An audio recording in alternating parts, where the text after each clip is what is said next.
think it's important in life that we know and recognize and admit our weaknesses. And I can tell you, honestly, that I have absolutely zero self-control when it comes to being in a pet store and wanting to add another pet to the family.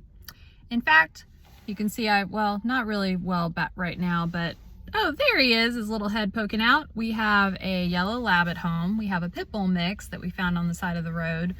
We have a cat that was adopted from the Atlanta Humane Society, and we have an aquarium full of fish. So I have absolutely zero business in any kind of facility that hosts animals.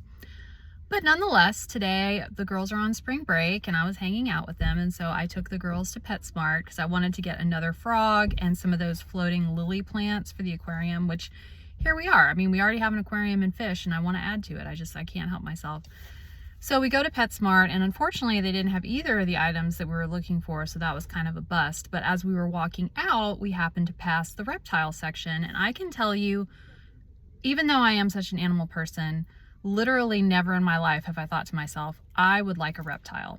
But today, as we were walking by the Bearded Dragons, there was this super cute, blondish colored little guy. He was probably only about that long.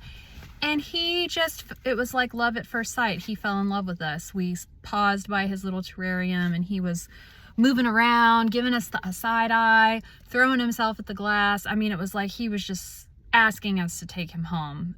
So as we stood there, we were joking about what we would name him, which is the kiss of death. Don't ever name anything that you're not planning to take home.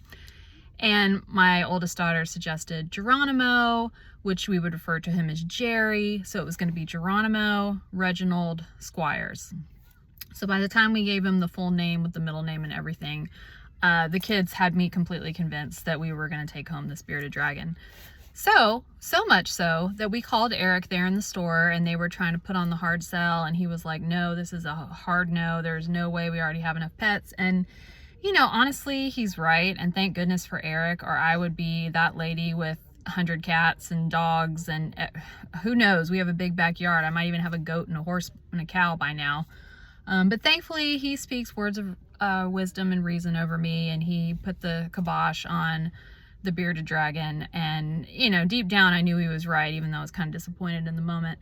So we get in the car and I'm like, Aubrey, I'm just curious, can you look up how big bearded dragons get?